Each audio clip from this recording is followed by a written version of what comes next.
బతుకమ్మ పండుగ ఈ పేరు వింటేనే తెలంగాణ రాష్ట్ర సంస్కృతి సంప్రదాయాలకు ప్రతీదిగా నిలిచేటువంటి ఈ పండుగను ఆ రాష్ట్రంలో ఎంతో ఘనంగా జరుపుకుంటూ ఉంటారు. ఈ పండగకు ఎంతో విశిష్టత కలిగిందని స్థానికులు భావిస్తుంటారు. అలాంటి బతుకమ్మ పండుగను మంగళగిరిలో గత 18 సంవత్సరాల నుంచి స్థానిక ఆర్యవైశ్య మహిళా మండలి సభ్యులు ఎంతో ఘనంగా జరుపుకుంటూ ఉన్నారు. కనకదుర్గ అమ్మవారికి ప్రతిరూపంగా భావించి ఈ పండుగను జరుపుకుంటున్నట్టు మహిళలు చెబుతూ ఉన్నారు. దేవీ నవరాత్రి ఉత్సవాల్లో భాగంగా 9 రోజుల పాటు వివిధ రూపాల్లో కనకదుర్గ అమ్మవారు భక్తులకు దర్శనమిస్తారు. అదేవిధంగా బతుకమ్మ పండుగను పురస్కరించుకొని కూడా అమ్మవారిని వివిధ రూపాల్లో ఇక్కడ పూజిస్తూ ఉంటారు. ఈరోజు ఉదయం స్థానిక ఆర్యవైశ్య కళ్యాణ మండపంలో బతుకమ్మ పండుగ సంబంధించినటువంటి ఉత్సవాలను ప్రారంభించారు. ఈ కార్యక్రమంలో మహిళలు పెద్ద సంఖ్యలో హాజరయ్యారు. 9 రోజుల పాటు వివిధ కార్యక్రమాలు నిర్వహించడం జరుగుతుందని వారు తెలిపారు.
గత 18 సంవత్సరములుగా బతుకమ్మని స్థాపించి ఉదయం సాయంత్రం పూజలు జరుపుతున్నాము.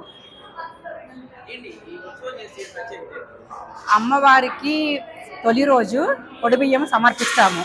ఒడిబియ్యం సమర్పించటం వల్ల సంతానం లేని వారికి సంతానము, కళ్యాణముల గారి కళ్యాణము, మనకి ఏ కోరికలను అమ్మవారు తీరుస్తుందని గాఢ విశ్వాసంతో ఈ పూజలు జరుపుతున్నాము. అమ్మవారికి ఆర్యవైశ్య మహిళా ఆధ్వర్యంలో జరుగుతుంది. నవరాత్రుల్లో బతుకమ్మని స్థాపించి పూజా కార్యక్రమాలు మార్నింగ్ ఉదయము సాయంత్రము పూజా కార్యక్రమాలు నిర్వహిస్తామండి. బతుకమ్మకి పిల్లలు కావాల్సిన వాళ్ళు, మళ్ళీ పిల్లలు కావాల్సిన వాళ్ళు, పెళ్లి కావాల్సిన వాళ్ళు, ఏమన్నా కోరికలు ఉన్న వాళ్ళు వడిబియ్యం కడతామండి. ఫస్ట్ రోజు బతుకమ్మని స్థాపించి వడిబియ్యం కడతామండి. రెండో రోజు బాలల పూజ చేస్తామండి. ప్రతిరోజు అమ్మవారిని కనకదుర్గమ్మగా భావించి రోజు పూజ మార్నింగ్ పొద్దున్న సాయంకాలం కూడా పూజలు జరిపిస్తాము. రోజు లలితా సహస్రనామ పారాయణం కూడా చదువుతామండి. కనకదుర్గమ్మ వారికి ఏ విధంగా అయితే అలంకారాలు జరుగుతాయో ఇక్కడ మంగళగిరి ఆర్యవైశ్య మహిళా మండలి ఆధ్వర్యంలో గత 18 ఏళ్లుగా కూడా బతుకమ్మని పెట్టడం అనేది జరుగుతూ ఉంది. మొదటి రోజు అమ్మవారిని కలశ స్థాపన చేసి పిల్లలు కావాల్సిన వారు, వివిధ కోరికలు ఉన్నవారు అందరూ కూడా ఒడిబియ్యం సమర్పించి అమ్మవారికి పూజ చేయడం అనేది జరుగుతూ ఉంటుంది. ఇక్కడ ఈ 9 రోజులు నవరాత్రులు 2 పూట్ల కూడా అష్టోత్తర సహస్రాలతో ఉదయము సాయంకాలం పూజలు అనేవి నిర్వహించడం జరుగుతూ ఉంటుంది. ఈ మొదటి రోజు ఒడిబియ్యం, రెండో రోజు బాలల పూజ, దానిని కుమారి పూజగా కూడా అంటారు. 5వ రోజు రాముల వారి కళ్యాణం, సాయంత్రం ఉయ్యాల సేవ, శాస్త్రదీపాలంకరణ సేవ అవన్నీ జరుగుతాయి. మూలా నక్షత్రం రోజున పిల్లలందరి చేత కూడా సరస్వతి పూజలు అనేది నిర్వహించడం జరుగుతుంది.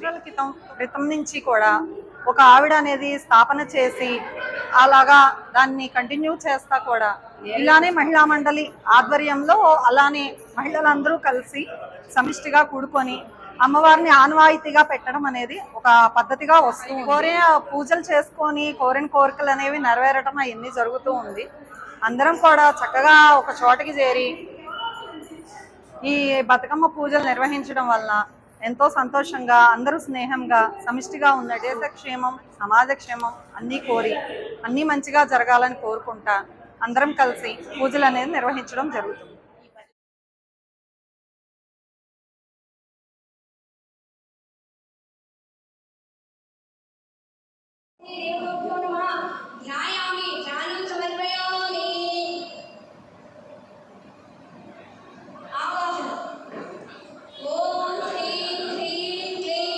జై వాసవి.